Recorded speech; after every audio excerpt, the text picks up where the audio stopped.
नमस्कार दोस्तों, स्वागत है आप सभी का आपके अपने यूट्यूब चैनल स्टडी फॉर परीक्षा में। दोस्तों आज है 6 अप्रैल 2022। 6 अप्रैल 2022 के सारे महत्वपूर्ण प्रश्नों को आज की इस वीडियो में हम लेके आ गए हैं दोस्तों। तो ये जो सारे प्रश्न हो दोस्तों आपके आगामी परीक्षा की दृष्टि से महत्वपूर्ण है। और साथ ही में बता दें, आप लोग अगर हमारे टेलीग्राम चैनल से जुड़ना चाहते हैं तो उसका लिंक मैंने डिस्क्रिप्शन में प्रोवाइड कर दिया, वहाँ से आप जाके जुड़ सकते हैं। और उसके बाद आपको डेली का डेली करंट अफेयर के साथ स्टैटिक जीके की भी वीडियो मिलती रहती है दोस्तों। तो आशा करते हैं आप लोग चैनल को सब्सक्राइब कीजिएगा। चलिए हम सारे प्रश्नों को वन बाय वन सॉल्व करते हैं। तो हमारा जो पहला प्रश्न है दोस्तों वह है, हाल ही में राष्ट्रीय समुद्री दिवस कब मनाया गया है? 1 अप्रैल, 2 अप्रैल, 4 अप्रैल, 5 अप्रैल। तो दोस्तों जो समुद्री दिवस है वह भारत में राष्ट्रीय समुद्री दिवस हर साल यानी प्रत्येक वर्ष 5 अप्रैल को मनाया जाता है। इस वर्ष राष्ट्रीय समुद्री दिवस का 59वां संस्करण है।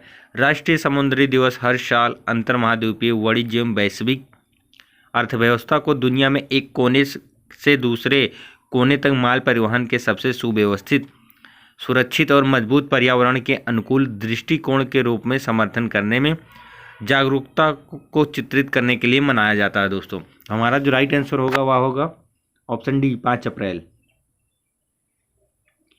यानी कि राष्ट्रीय समुद्री दिवस हर साल प्रत्येक वर्ष 5 अप्रैल को मनाया जाता है दोस्तों।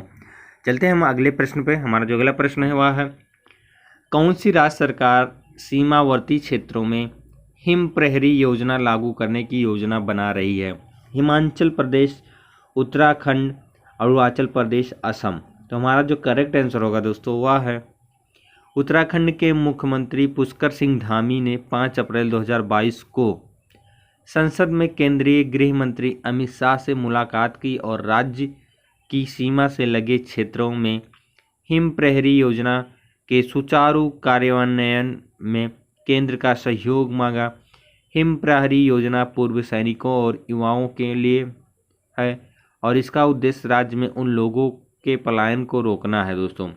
हमारा जो करेक्ट आंसर होगा वह है ऑप्शन बी,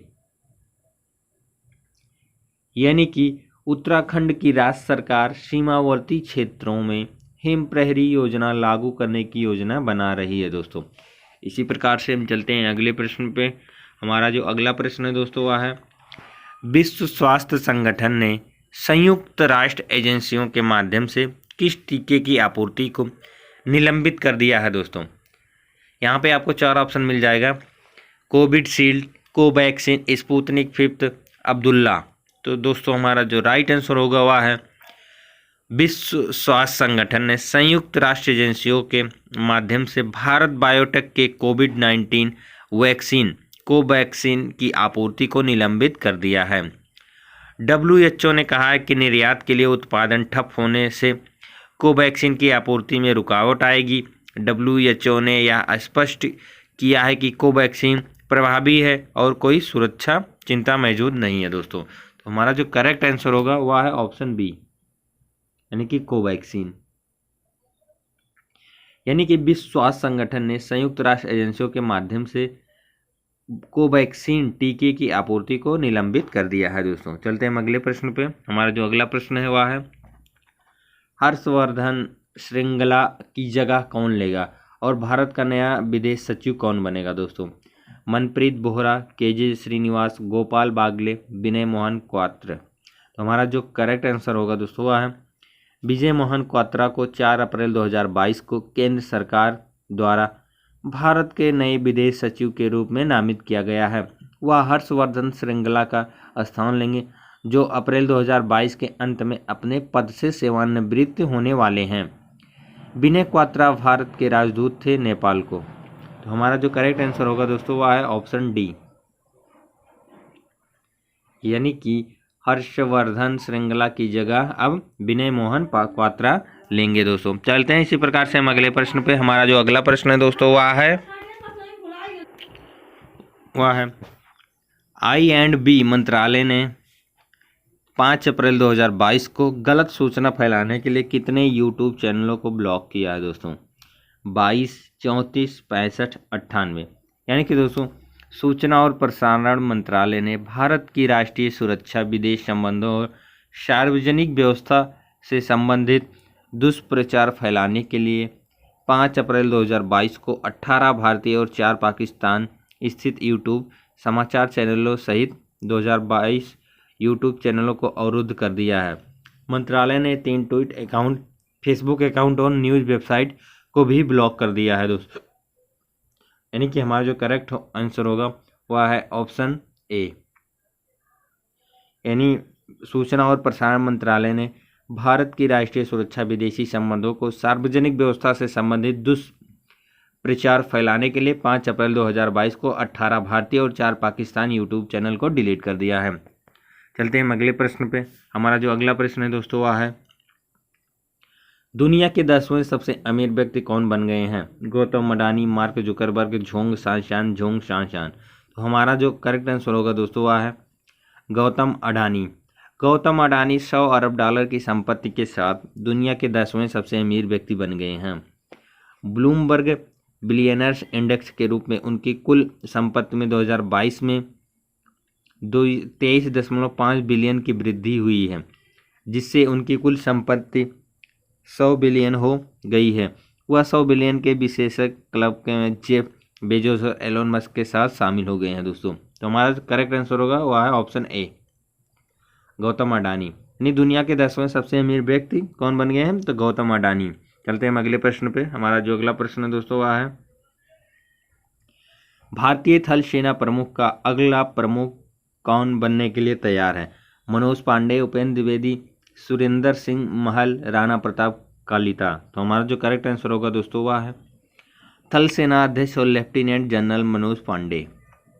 भारतीय थल सेना अध्यक्ष बनने के लिए पूरी तरह तैयार हैं। लेफ्टिनेंट जनरल मौजूदा सेना प्रमुख जनरल एम नरवणे का स्थान लेंगे, जो अप्रैल 2022 के अंत तक सेवानिवृत्ति होने वाले हैं दोस्तों। तो हमारा जो करेक्ट आंसर होगा वह है ऑप्शन ए, मनोज पांडे। इसी प्रकार हम चलते हैं अगले प्रश्न पे। हमारा जो अगला प्रश्न है वह है, सर्वश्रेष्ठ नए कलाकार का ग्रैमीज 2022 पुरस्कार किसने जीता है? Olivia Rodrigo, John Batiste, Jasmine Sullivan, Doja Cat. तो हमारा जो करेक्ट आंसर होगा दोस्तों वह है ओलिविया रोड्रिगो ने सर्वश्रेष्ठ नए कलाकार के लिए ग्रैमीज 2022 पुरस्कार और सार के लिए सर्वश्रेष्ठ पॉप वोकल एल्बम जीता है। सेंट विसेंट ने डैडीज होम के लिए सर्वश्रेष्ठ वैकल्पिक संगीत का पुरस्कार जीता।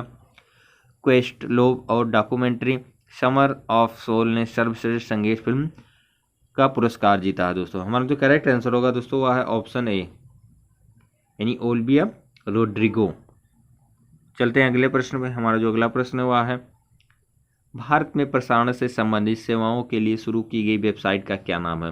ब्रॉडकास्ट सेवा पोर्टल, भारत ब्रॉडकास्ट, आत्मवीर ब्रॉडकास्ट, ई ब्रॉडकास्ट पोर्टल। तो हमारा जो करेक्ट आंसर होगा दोस्तों वह है ब्रॉडकास्ट सेवा पोर्टल सैटेलाइट टीवी चैनलों, टेली स्पोर्ट ऑपरेटरों, MSO, सामुदायिक रेडियो स्टेशनों, CRS और निजी FM चैनलों की मदद करेगा। इसका उपयोग एप्लीकेशन को ट्रैक करने, शुल्क की गणना और भुगतान करने के लिए भी किया जाता है। तो हमारा जो करेक्ट आंसर है दोस्तों वह है ऑप्शन ए, ब्रॉडकास्ट सेवा पोर्टल। चलते हैं हम अगले प्रश्न पे। अगला प्रश्न है हमारा,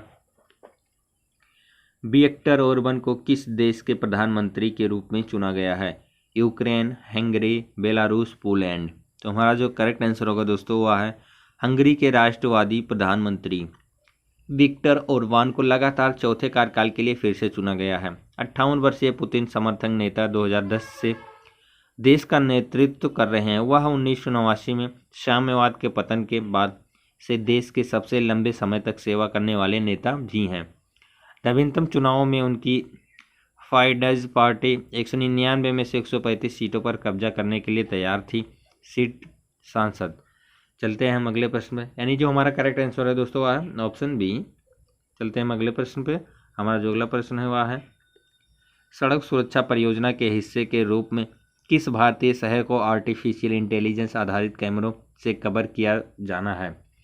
चेन्नई, कोझिकोड, मुंबई, नई दिल्ली। तो हमारा जो करेक्ट आंसर होगा दोस्तों वह है राज्य स्तरीय सड़क सुरक्षा परियोजना के एक भाग के रूप में केरल के कोझिकोड शहर के आसपास लगभग 60 कृत्रिम बुद्धिमत्ता आधारित कैमरे लगाए जाने हैं।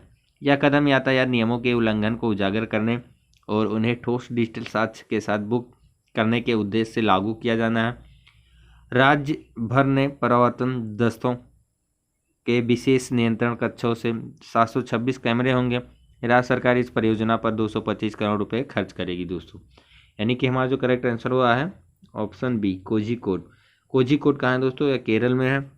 चलते हैं अगले प्रश्न पे। हमारा अगला प्रश्न है, कौन सा भारतीय अरबपति देश में Hurun richest self made women in the world 2022 में शीर्ष पर है?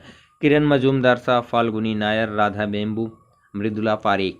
तो हमारा जो करेक्ट आंसर होगा दोस्तों वह है Hurun richest self made women in the world 2022 के अनुसार अब दुनिया में 124 स्वनिर्मित महिला अरबपति हैं, जो पिछले साल की तुलना में 6 कम हैं। 3 भारतीय महिलाएं नायिका और फाल्गुनी नायर, बायोकान की किरण मजूमदार शाह और जोहो की राधा बेम्बू महिला को स्वनिर्मित अरबपतियों की नवीनतम हुरून सूची में शामिल किया गया। तो हमारा जो करेक्ट आंसर है दोस्तों वह है Hurun richest self made women in the world 2022 के अनुसार अब दुनिया में 124 है। यानी हमारा जो करेक्ट आंसर है वह है option A.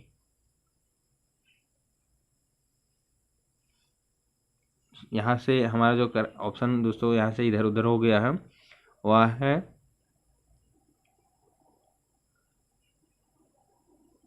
Falguni Nair. Option इधर उधर हो गया दोस्तों। चलते हैं हम अगले प्रश्न पे। हमारा जो अगला प्रश्न है वह है, किस भारतीय राज्य ने राज्य जैव विविधता रणनीति और कार्य योजना SBSAF विकसित करने के लिए WWF इंडिया के साथ एक समझौते पर हस्ताक्षर किए हैं?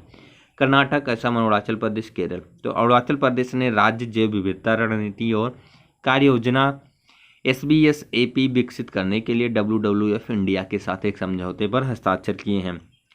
SBSAF को 2020 के बाद वैश्विक जैव विविधता फ्रेमवर्क और पक्के घोषणा के साथ जोड़ा जाएगा।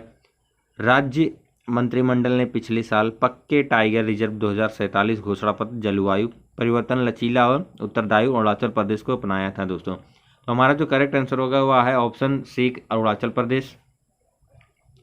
तो आशा करते हैं आप लोगों को वीडियो काफ़ी पसंद आया होगा। जो भी प्रश्न थे दोस्तों ये आगामी परीक्षा की दृष्टि से महत्वपूर्ण थे।